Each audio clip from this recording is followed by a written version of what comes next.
दोस्तों आज हम बात करेंगे आसमान के बादशाह बाज से सीखने वाली 5 बातें। पहली बात है बाज का ऑब्जर्वेशन।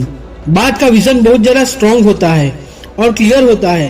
बाज अपने शिकार को 5 किलोमीटर दूर से ही देख लेता है। फिर वो अपने शिकार को थोड़े नजदीक से देखता है और सटीक तरीके से ऑब्जर्वेशन करता है। अपने शिकार की हर एक्टिविटी, हर चाल को बहुत बारीकी से वो ऑब्जर्वेशन करता है। इसलिए हमारे यहाँ कहावत है कि नजर हमेशा बाज की तरह रखो। बाज तैरती हुई मछली को भी झपट लेता है। बाज तैरती हुई मछली को शिकार करते वक्त देखता है कि वो कब बाहर आती है, कितनी देर तक सतह पर रहती है, कब छलांग मारती है। ये सब ऑब्जर्व करने के बाद मौका मिलते ही मछली को झपट लेता है। तो दोस्तों हमें भी हमारे लक्ष्य के लिए बाज नजर से अपनी परिस्थिति को ऑब्जर्व करना पड़ेगा, प्लानिंग करना पड़ेगा, उसके ऊपर काम करना पड़ेगा, तब हमारा लक्ष्य हासिल होगा। बाज से सीखने वाला दूसरा गुण है कंफर्ट जोन में ना रहना। दोस्तों बाज कभी भी अपने घोंसले में सॉफ्ट घास को नहीं रखता। उसका रीजन ये है कि उनके बच्चे कभी भी उस घोंसले में कंफर्ट ना महसूस करे। अगर उनके बच्चे घोंसले में कंफर्ट ना रहेंगे तभी वो उड़ने के लिए मजबूर हो जाएंगे। अगर कंफर्ट घोंसले में रहेंगे तो आलसी हो जाएंगे। इसलिए बाज अपने घोंसले में सॉफ्ट घास को नहीं रखता है। इसीलिए आसमान में बाज सबसे ऊपर उड़ते हैं।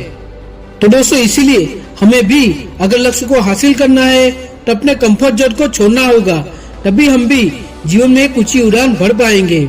आलस को छोड़ दो, अर्ली मॉर्निंग में बिस्तर को छोड़ो, अपने काम को बाद में करने की लेजीनेस को छोड़ दो। बाज से सीखने वाला तीसरा गुण है ब्रेक योर लिमिट। जब भी हवामान में तेज बारिश, आंधी तूफान आते हैं तो सब पंछी घोंसले में चले जाते हैं और बाज आंधी तूफान में बहुत ज्यादा एक्साइट होता है। हवाएं उसको ठपेट मारकर पीछे भेजती है, पंख उसके भारी हो जाते हैं, फिर भी वो हवा के सामने उड़ान भरता रहता है। उसकी यही लिमिट ब्रेक करने वाली जिद की वजह से वो बहुत ज्यादा आंधी तूफान होता है तब भी बहुत ऊपर तक उड़ता है, इतना ऊपर कि बादलों से भी ऊपर चला जाता है। दोस्तों नेपोलियन हिल कहते हैं कि हर एक बड़ी चुनौती साथ में कई सारे अवसर लेके आती है। तो दोस्तों तुम भी अपनी सीमाओं को तोड़कर, अपने कंफर्ट जोन को छोड़कर मुश्किलें नाम की आंधी को अवसर में बदलकर आगे बढ़ो। पढ़ने की सारी लिमिट पार कर दो। अपने लक्ष्य के लिए सारी लिमिट्स हदें तोड़ दो। बाज से सीखने वाला 5वां गुण है फ्लाई अलोन। आपने हर पंछी को झुंड में उड़ता देखा होगा, लेकिन बाज अकेला उड़ता है और सबसे ऊपर तक उड़ता है। बाज अपना शिकार भी अकेला ही करता है। वो किसी की सहाय नहीं लेता, यहाँ तक कि अपने साथी बाज की भी नहीं, यहाँ तक कि वो अपने खुद के बच्चे की भी सहाय नहीं लेता।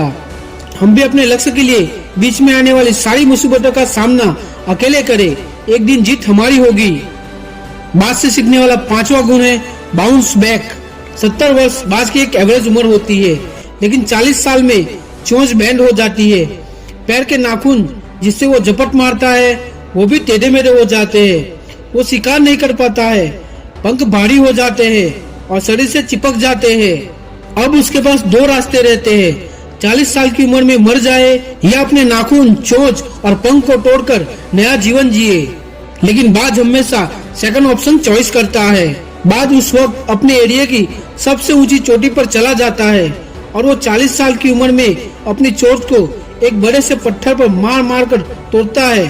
फिर उस बड़े से पत्थर पर अपने नाखून को रगड़ कर तोड़ता है। इस प्रोसेस में उसको बहुत ज्यादा कष्ट होता है, बहुत ज्यादा खून बहता है, फिर भी वो हार नहीं मानता है।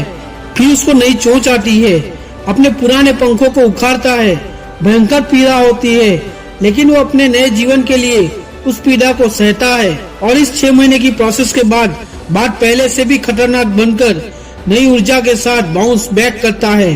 हमें भी हर मुश्किलों से बाज की तरह लड़कर, हौसला बुलंद रखकर मुश्किलों से बाउंस बैक करके आगे बढ़ना होगा।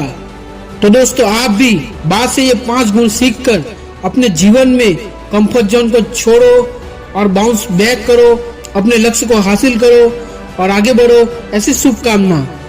अगर ये वीडियो आपको पसंद आया हो तो लाइक, शेयर और सब्सक्राइब कर दीजिए। अगले वीडियो में फिर मिलेंगे, तब तक के लिए जय हिंद, वंदे मातरम।